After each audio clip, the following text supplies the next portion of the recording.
Olá, alunos, tudo bem? Aqui é o professor Alexandre Lacerda. Temos aí o Sânio aí na apresentação de vocês, também vai estar conosco. E aí nós vamos lembrar aqui mais uma vez aquela nossa música que é aquele tchan de alegria para a nossa aula. Vamos lá? Olha só. Ah, é tão legal, você vê diferente o que parece igual. Ah, é tão legal, você faz diferente o que parece banal. Você vai perceber que isso não tem mistério, depende de você levando tudo a sério. Perceba que a beleza é um caminho de luz, perceba que a surpresa é você que produz. Arte é tão legal, você vê diferente o que parece igual. Arte é tão legal, você faz diferente, não parece banal. Arte é tão legal, você faz diferente o que parece igual. Arte é tão legal, hoje na nossa aula tem Anitta e Segal. Falar em Anitta? Repara que agora é hora. Não é essa Anitta não, tá bom? É Anitta Malfatti, que nós vamos ver na nossa aula de hoje, porque ela, juntamente com o Segal, foram, vamos dizer assim, precursores do modernismo no Brasil, né? E então nós já vamos começar aqui com todo fogo, com toda animação aqui, ver o que esses dois fizeram de tão importante para tornar a Semana de Arte Moderna no Brasil, a entrada do modernismo no Brasil, uma coisa tão significante, né? E que tem desdobramentos até hoje. Então, vamos conhecer aqui primeiro o Segal.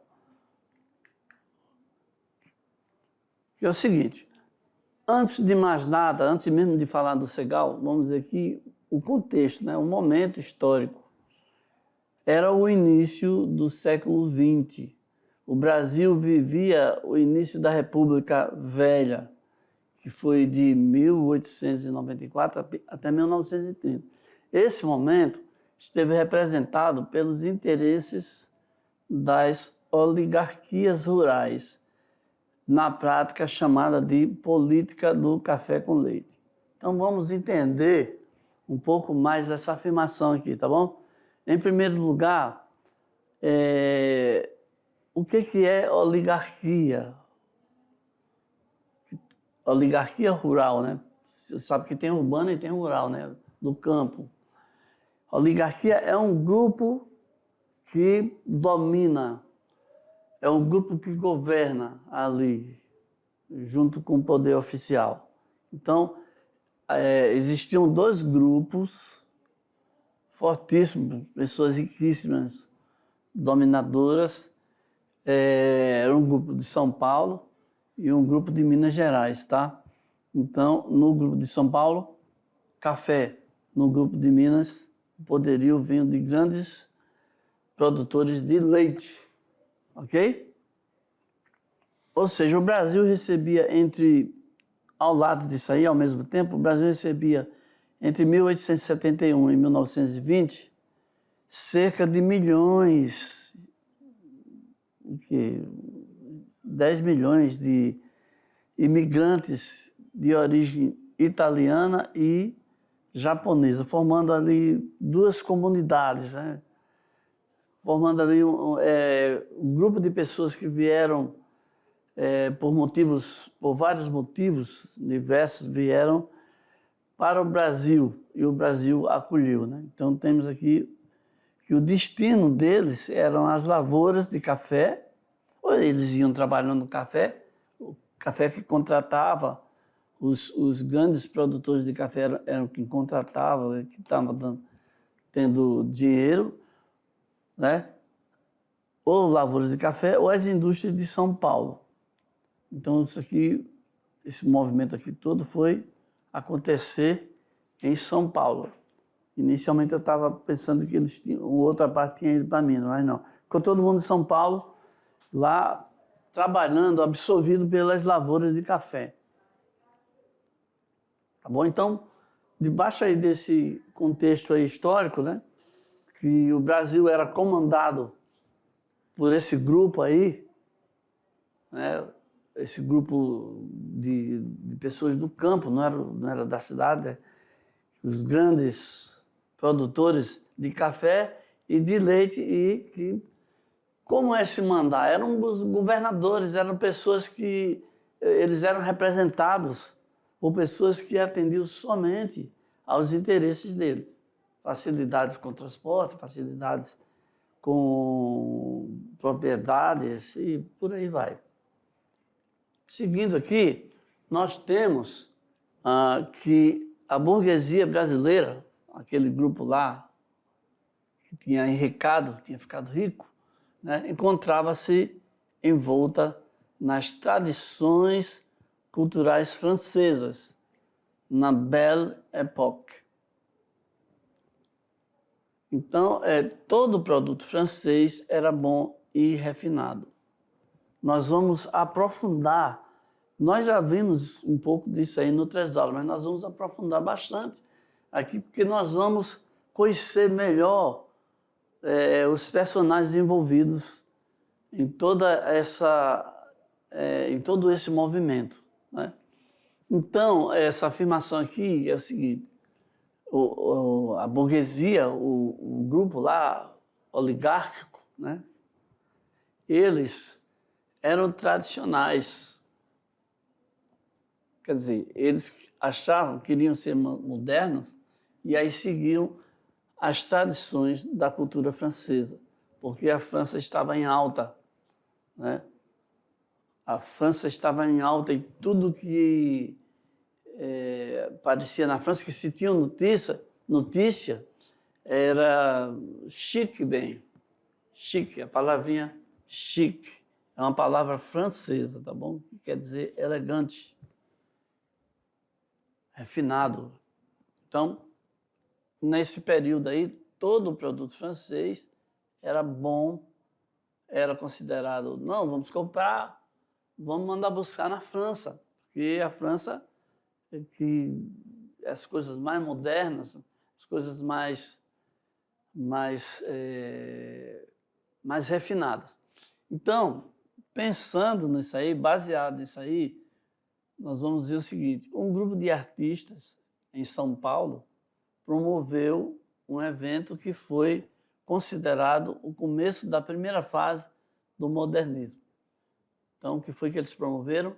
A Semana de Arte Moderna, que contradizia, através das obras artísticas expostas, o refinamento e padronização do então academicismo europeu literário.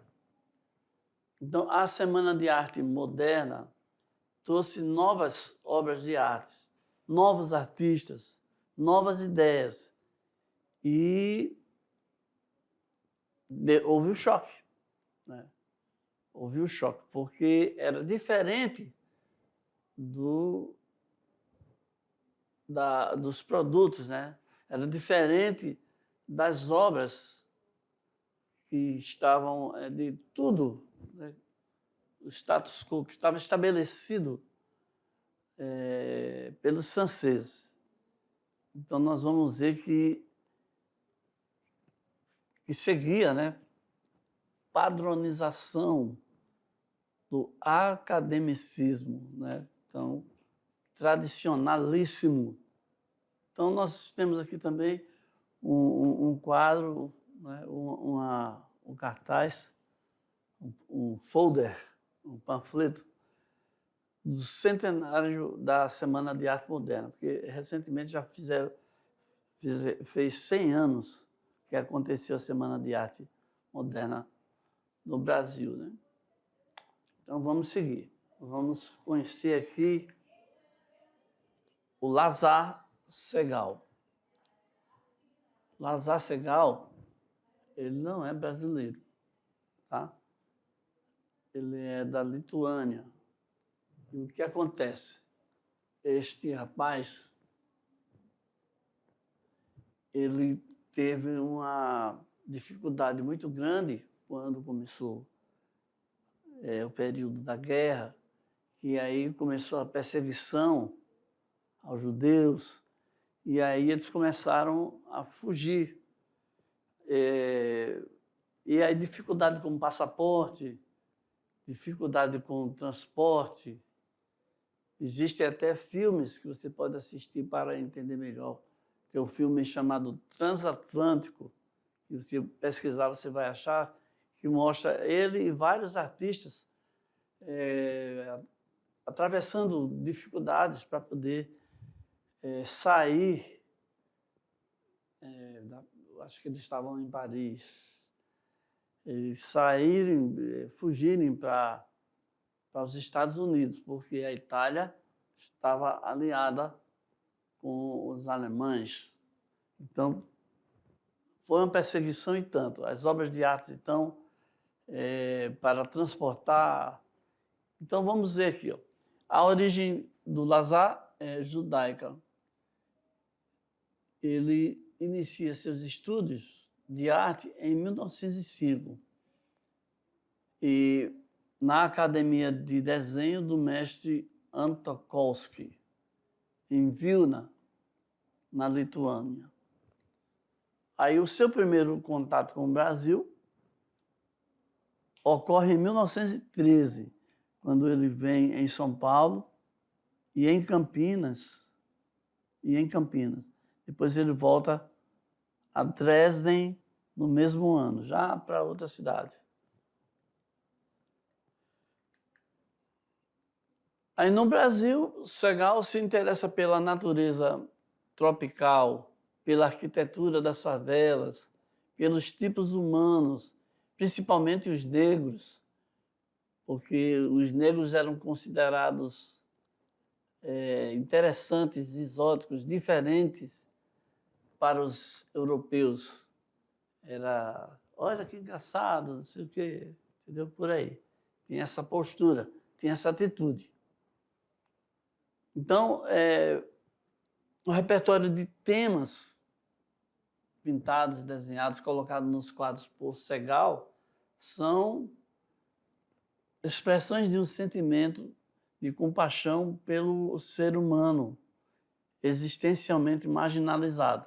Então, com dó, com profunda compaixão por esse negro que estava, por esse povo negro que estava ali marginalizado, que estava sendo escravizado, tratado de maneira tão desumana, ele começa a retratar eles nos seus quadros, em diversas situações, né? Então, veja aqui o Menino com a Lagartixa, né? É um dos quadros, e o Corpo Presente também, aqui, outro quadro aqui, ó. Você veja que ele, de certo modo, ele usa as cores,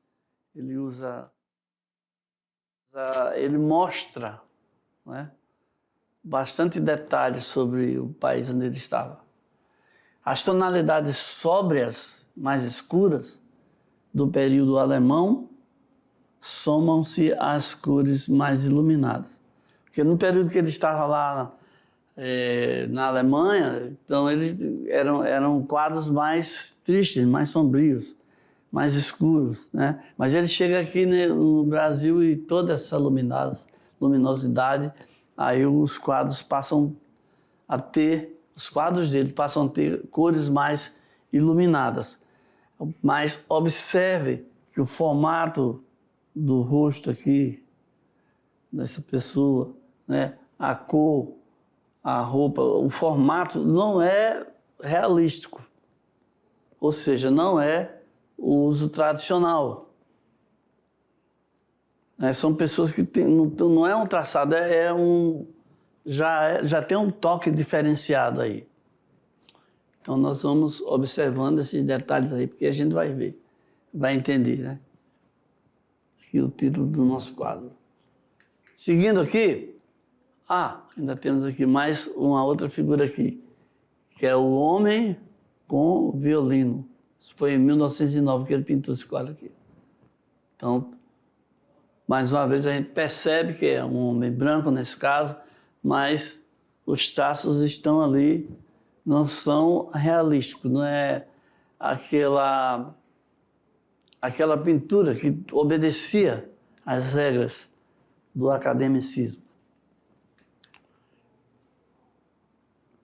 Então, como já falamos, né, estamos reforçando aqui, que o repertório de Segal tinha vários personagens e em todos eles, ele, principalmente quando ele retratava os negros, ele deixava ali perceber, demonstrava a sua compaixão pelo ser humano que estava ali marginalizado, né? Ele no Brasil, ele deu especial atenção para as favelas, para os tipos humanos, principalmente os negros, que o europeu achava interessante. Então, o importante disso aqui, o mais importante de tudo, é você perceber que ele transformou o colorido da sua pintura, né? As cores na sua pintura. Ele passou a usar cores mais iluminadas. Então, seguindo, nós temos aqui mais um quadro com exuberância de cores, onde tem o negro no meio do quadro aqui, né, retratado aí, com algumas características aqui. Então, o nome desse quadro aqui é Bananal, de 1927. Aqui esse outro quadro, Os Eternos Caminhantes, né? Nós estamos vendo aí figuras aí, várias figuras aí totalmente estilizadas. Bom, seguindo aqui, a gente vê também que ele fez também esse quadro aqui, Aldeia Russa, de 1912, né? Então, ele utiliza cores escuras e contrastantes, como no quadro Aldeia Russa também, né? A tela Aldeia Russa inaugura, então, na pintura de Segal, o movimento de geometrização das composições, visível nas gravuras de Vilna, da cidade, né? Porque tem um quadro dele que é Vilna e eu. Então, nesse quadro aí, ele usa bastante. Quando ele vai, essa história de composição é a história de quando a pessoa vai fazer o quadro, que vai colocando os elementos. Composição. Compor é juntar, né? É escolher com seu bom gosto e juntar ali no quadro. Tá bom? Então, um detalhe importante aqui, a geometrização, né? Então, as figuras, né, no quadro lembram formas geométricas, né? Como cones, cilindros, triângulos. Estão aí mais ou menos presentes no desenho das figuras. Então, ele também registra as impressões da terra natal, né, que ele nasceu em Vilna, na Lituânia, e os primeiros planos na pintura, antes em evidência, passam a se relacionar com o segundo plano anguloso. Então, veja que estão aparecendo aí cada vez mais características, diferenças entre a arte aí, apresentada por ele, e a arte acadêmica. Então, nesta tela aí, a moldura que envolve os personagens em destaque é o ocorrer de casas baixas da aldeia, organizadas em triângulos, prismas, que estão espelhados, pontuados pelos pequenos cortes da porta e das janelas. Então, aluno, veja aí que coisa interessante. Você tem que começar a prestar atenção nesses pontos importantes destacados aqui, né? A triangulização, a colocação de uma posição prismática, né? que aí vão como se tivessem espelhados. Tudo isso aí vai te mostrar a característica dessa arte aí do Lázaro Segall. Mais uma obra aqui, para a gente analisar, ver melhor, essa obra aqui, ó, Morro Vermelho. Uma das suas obras mais complexas foi Morro Vermelho, retratando duas figuras oprimidas, mãe e filho negros e pobres. Ele representa aí, faz uma lembrança disso, né? Então ele é uma espécie de releitura da Virgem e o Menino. Seria Nossa Senhora e Jesus, só que retratada aí dessa outra maneira, né? Com toda uma, vamos dizer assim, todo um paralelo, toda uma comparação, né? Por sua vez, com traços africanos, com cores fortes, vibrantes, revela seus sentimentos entre tradição e radicalidade das vanguardas. As vanguardas eram radicais, rompiam, queriam realmente mostrar a diferenciação. E é como se fosse uma paródia da Virgem Maria, dos quadros tradicionais, uma paródia feita com pessoas negras, né, de cor negra. A pintura de Segall, sob o impacto da Primeira Guerra Mundial, que foi de 1914 até 1918, reflete a preocupação com as injustiças sociais e o sofrimento humano. Seus quadros são estruturados por meio de planos construídos em diagonais e apresentam uma tendência à geometrização com o predomínio de formas triangulares. Então, geometrização, formas triangulares. Olha aí. E tinha acabado, a Primeira Guerra foi muito traumática, mexeu muito com as pessoas, mexeu com a vida de várias pessoas.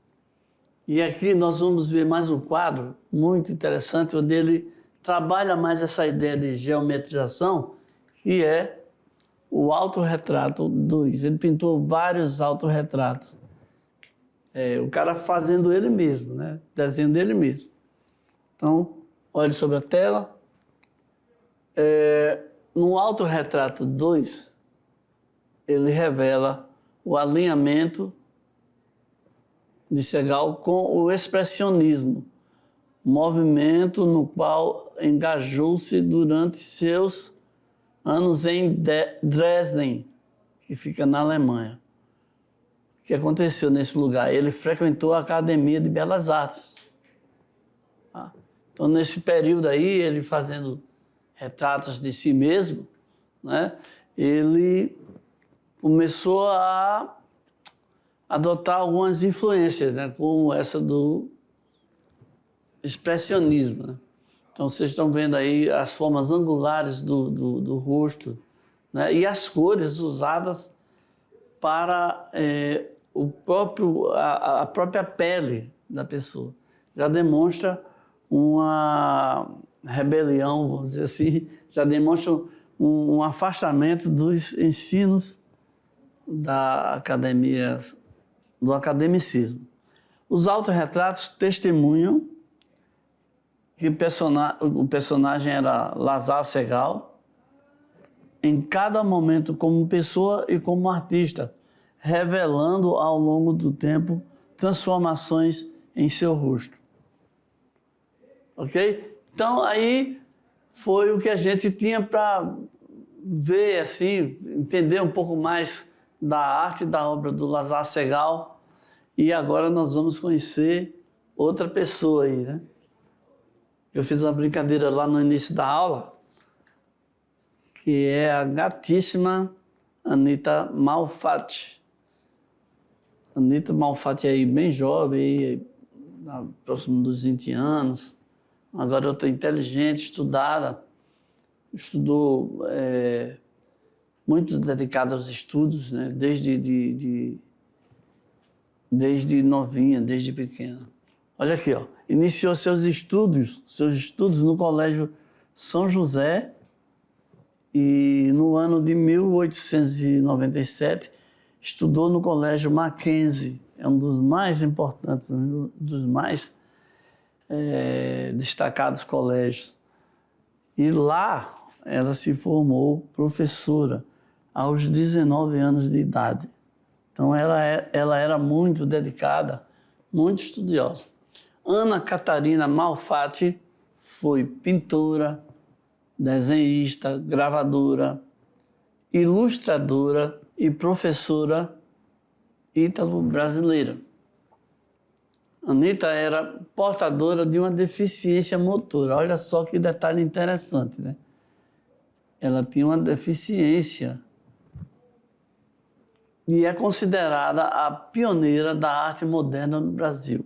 Quer dizer, ela é considerada a primeira pessoa que expôs quadros com características do modernismo no Brasil. O Lazar Segall, quando ele fez suas exposições, ele foi aclamado, foi muito bem recebido, foi muito bem tratado, né?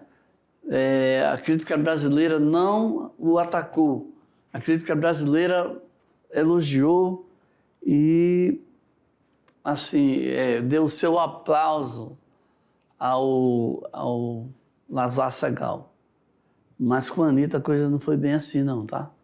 O filho da casa, a prata da casa, né? Então, olha só, mais detalhes sobre a Anita. A artista plástica Anita aprendeu a pintar com sua mãe. E aí estudou em escolas de artes, tanto nos Estados Unidos, Independent School of Art, e também na Alemanha, na Academia Real de Belas Artes. O que tem de tão interessante nisso aqui? É que ela teve grana, condição, dinheiro, apoio financeiro para sair do Brasil e estudar e se aperfeiçoar lá fora. E passou a ter influências desses lugares, desse desenvolvimento artístico onde ela esteve, né? Ela estudou nos Estados Unidos, estudou também na Alemanha, quer dizer, teve duas visões sobre o mundo das artes, sobre o que estava acontecendo no mundo. Em 1910, em sua estadia pela Alemanha, a pintura entrou em contato com o expressionismo, tá? Que influenciou muito a sua arte. Vamos lembrar aí que o Lazar Segall também se influenciou pelo expressionismo. Já nos Estados Unidos, ela entrou em contato com o movimento modernista. Então, ela começou a ter outras experiências. No ano de 1917, a Anita, cheia das ideias, retornou ao Brasil e realizou, no dia 20 de dezembro daquele ano, uma polêmica exposição artística individual com 53 obras. Ela fez a exposição fazendo uma amostra do seu trabalho, e aí pessoas começaram a discutir, não, que tipo de arte é esse? E aí pessoas começaram a dar suas opiniões contrárias, ou seja, uma reação tradicionalista, bairrista, daquelas pessoas ao frescor, à novidade que a Anita estava trazendo. Vamos ver uma curiosidade? Pois é, eu estava dando um toque sobre o que a gente ia ver aqui, ó. Chocado com a exposição de Anita, chocado. Ele ficou... O escritor dispara. Esse escritor aqui, né? Monteiro Lobato. Ele falou assim, talento fora do comum, dizendo que Anitta realmente era fantástica como artista. Porém, a serviço de uma nova espécie de caricatura. Então, ele estava aqui criticando, ele estava diminuindo o valor do trabalho da Anitta, dizendo que ela era excepcional artista, mas estava usando a sua arte de uma forma equivocada. Estava usando sua arte de uma maneira errada. Estava fazendo maus desenhos, ou desenhos que, em vez de ser um quadro normal, uma obra de arte normal, não era porque ela não estava seguindo as regras tradicionalistas estabelecidas. E o Monteiro Lobato, ele era assim, muito conceituado já na época, né? Ele tinha muita respeitabilidade. Por isso que o que ele escrevia chamava muito a atenção, recebia muito crédito.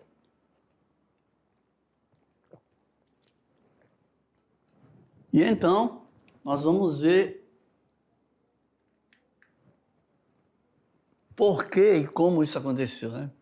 Na exposição de 1917, houve uma grande repercussão por causa disso aqui, ó.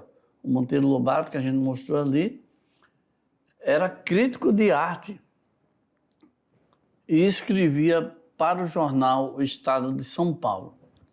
Então, ele bateu forte na arte da Anitta, porque ele escreveu um artigo já com um título já Paranoia ou Mistificação. Já com essa pergunta aí, já mostrando que ele ia falar mal, muito mal.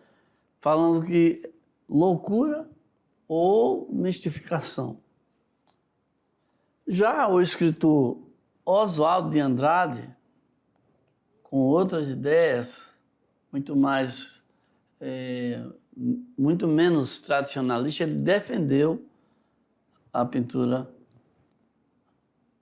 Anitta no Jornal do Comércio. Então, um escreveu no jornal castigando, carregando, né? E o outro escreveu no outro defendendo, explicando e rebatendo o que o Monteiro Lobato falou. Então vamos ver aí o que é esse paranoia ou mistificação. O que ele falou?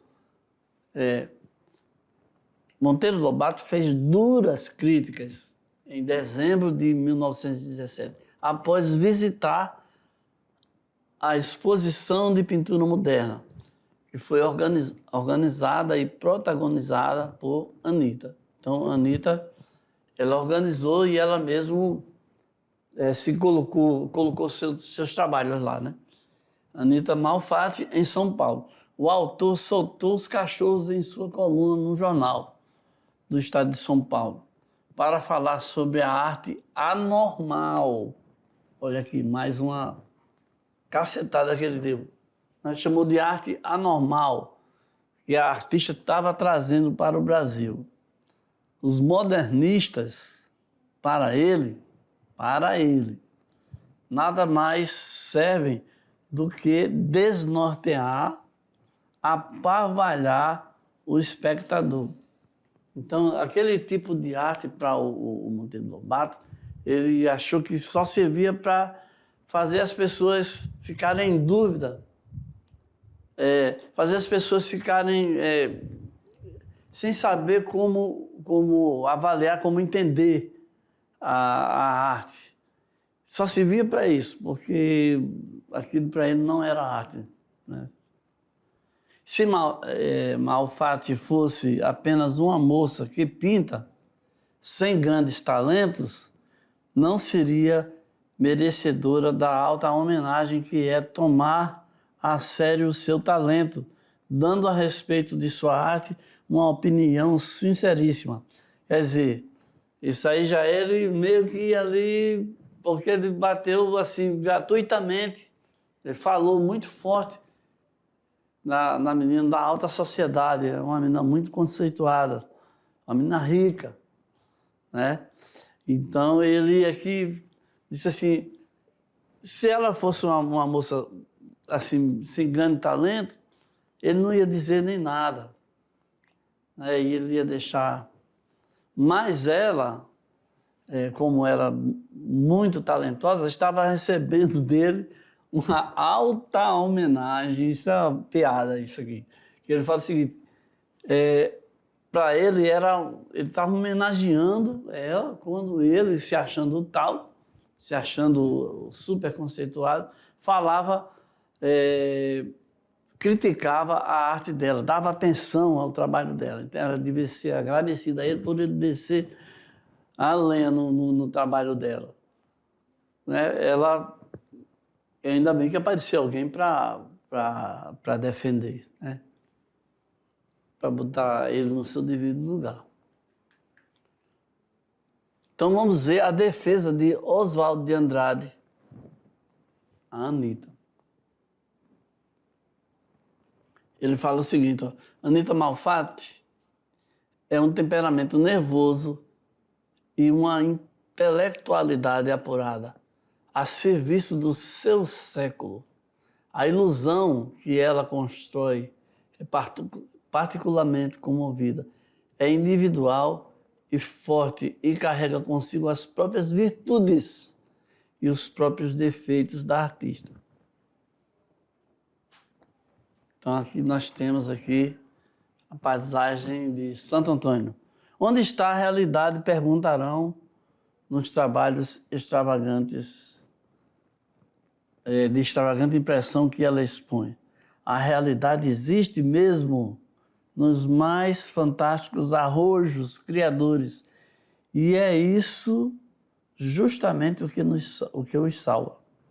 Então, o Oswaldo de Andrade está aí rebatendo a crítica do Monteiro Lobato.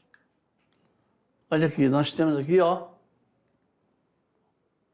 esse quadro aqui, que é O Farol, de Anita Malfatti, foi feito em 1915. A tela foi pintada na ilha de Monhegan, entre 1915 e 1917, na costa leste dos Estados Unidos, ao ar livre, quando ela foi aluna do professor Homer Boss, que permitia que seus alunos expressassem-se com liberdade, espalhando-se pelo local. Então, uma nova abordagem de ensino. Então, você veja aí as cores, as pinceladas da Anita. E aqui o quadro mais famoso da Anita, né? Que é O Homem Amarelo. Foi esse aí que o Monteiro Lobato perdeu a calma.